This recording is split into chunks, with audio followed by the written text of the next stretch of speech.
Agjerimi e pastron shpirtin e njeriut.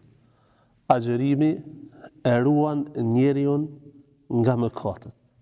Dhe kjo gjë shihet qartë në disa argumente të drejtë për drejta, të cilat i përmend pejgamberi sallallahu alaihi wasallam. E para, nëse njeriu nuk ka mundësi të martohet, atëherë le të agjeroj në mënyrë që ta ul epshin e tij.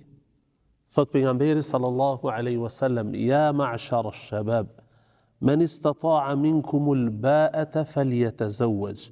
O ju djelmosha, o ju të rinj, ai i cili ka mundësi martese, ka mundësi të martohet, le të martohet.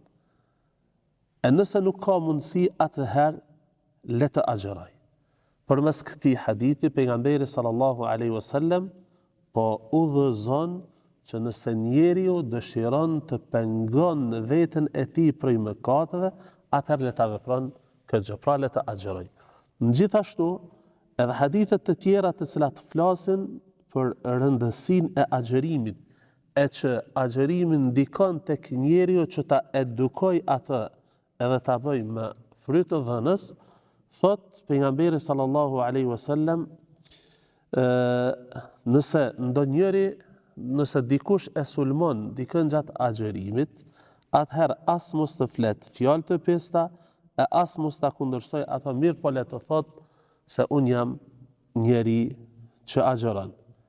Pra njeriu duhet të ruhet prej fjalëve të pesta, duhet të ruhet prej çdo vepre e cila e cënon agjerimin e tij. Pra me një fjalë, agjerimi si ibadet, si adhurim, ka ardhur që njeriu ta pastroj shpirtin e tij, të pastroj gjymtyrët e tij në mënyrë që njeriu me devocionin që e arrin gjatë këtij muaji të afrohet te Allahu xhalla wala sa më shumë.